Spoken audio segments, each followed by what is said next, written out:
കഴിഞ്ഞ ദിവസം നടന്ന ഒരു വിഷമിപ്പിക്കുന്ന സംഭവമാണ് ഇന്ന് നമ്മൾ വീഡിയോ ആയിട്ട് ചെയ്യുന്നത്. മറ്റൊന്നുമല്ല, അവിടെ ടിക്കറ്റ് വിൽക്കുന്ന ഒരു പ്രായമുള്ള മനുഷ്യനുണ്ട്. അദ്ദേഹത്തിന്റെ ഏകദേശം 10-15 ടിക്കറ്റോളം ഓടയിലേക്ക് പോയി.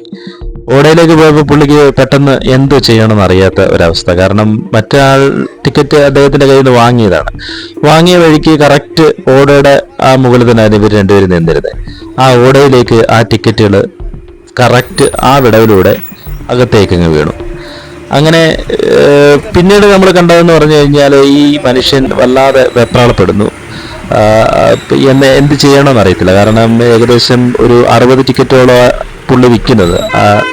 വൈകുന്നേരം തൊട്ട് അദ്ദേഹം പിറ്റേന്ന് വരെ ഒരു 60 ടിക്കറ്റാണ് വിൽക്കുന്നത്. ഈ 60 ടിക്കറ്റ് വിറ്റാൽ കിട്ടുന്നത് 400 രൂപയാണ്. ഈ 15 ടിക്കറ്റുകൾ അതിനകത്ത് വീണു പോയെങ്കിൽ അത് ഒരു 600 രൂപയുടെ മുതലുണ്ട്. അപ്പം നമ്മൾ വല്ലാതെ നമ്മളും അദ്ദേഹത്തിനോടൊപ്പം നിന്നു. കാരണം വല്ലാത്തൊരു അവസ്ഥയായിരുന്നു. കാരണം അദ്ദേഹത്തിന്റെ മുഖത്തെ വിഷമം, ചിലപ്പോൾ ആ പൈസ 600 രൂപ ഒരു വലിയ തുകയായിരിക്കത്തില്ല മറ്റുള്ളവർക്ക്. പക്ഷെ ഇദ്ദേഹത്തിന്റെ ആ വെപ്രാളവും ആ ഒരു മാനസികാവസ്ഥയും എല്ലാവർക്കും ഒരു വല്ലാത്തൊരു വിഷമതയുണ്ടാക്കി.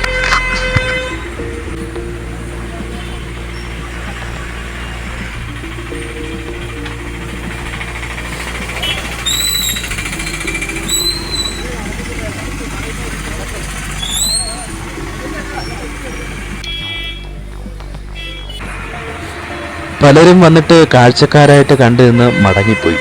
എന്നിട്ട് നമ്മുടെ പ്രദീപണ്ണനും ലിജിനും രാജൻ സാറും ഒക്കെ അദ്ദേഹത്തിൻ്റെ കൂടെ നിന്നു. അങ്ങനെ ഓടയിൽ നിന്ന് ഈ ടിക്കറ്റ് ഇങ്ങനെ എടുത്തുകൊണ്ടിരിക്കുന്ന നമ്മുടെ സുഹൃത്ത് ലിജിനാണ്. അവന് അതിൻ്റെ ഇടയ്ക്കും പറയുന്നുണ്ട്, കിട്ടും, നമുക്കത് കിട്ടും, കുഴപ്പമില്ല, പേടിക്കണ്ട എന്നൊക്കെ പറഞ്ഞ് അദ്ദേഹത്തെ ആശ്വസിപ്പിക്കുന്നുണ്ടായിരുന്നു.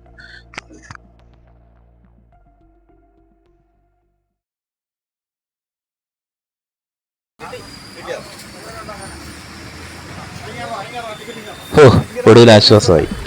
അദ്ദേഹത്തിൻ്റെ ടിക്കറ്റുകൾ ഓടയിൽ നിന്ന് കിട്ടി. ആ 15 ടിക്കറ്റുകൾ ഒരു കുഴപ്പമില്ലാതെ ഓടയിൽ നിന്ന് കിട്ടി. 1128 എന്ന നമ്പറായിരുന്നു അത്.